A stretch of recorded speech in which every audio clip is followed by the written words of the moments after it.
L'épître de Paul aux Galates, chapitre 6. Frères, si un homme vient à être surpris en quelque faute, vous qui êtes spirituels, redressez-le avec un esprit de douceur. Prends garde à toi-même de peur que tu ne sois aussi tenté.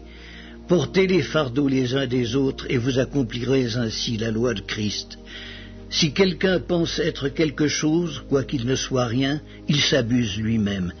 Que chacun examine ses propres œuvres et alors il aura sujet de se glorifier pour lui seul et non par rapport à autrui, car chacun portera son propre fardeau.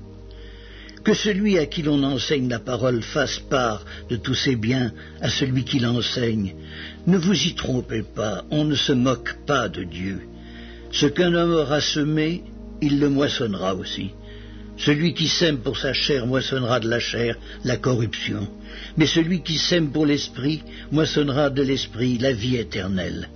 Ne nous lassons pas de faire le bien, car nous moissonnerons au temps convenable si nous ne nous relâchons pas.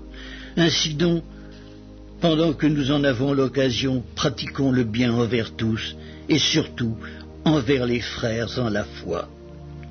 Voyez avec quelle grande lettre je vous ai écrit de ma propre main.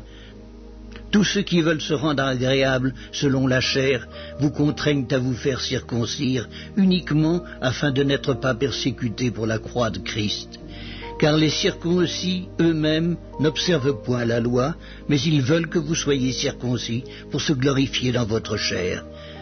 Pour ce qui me concerne, loin de moi la pensée de me glorifier d'autre chose que de la croix de notre Seigneur Jésus-Christ, par qui le monde est crucifié pour moi, comme je le suis pour le monde. Car ce n'est rien que d'être circoncis ou incirconcis. Ce qui est quelque chose, c'est d'être une nouvelle créature. Paix et miséricorde sur tous ceux qui suivront cette règle et sur l'Israël de Dieu. Que personne désormais ne me fasse de la peine, car je porte sur mon corps les marques de Jésus.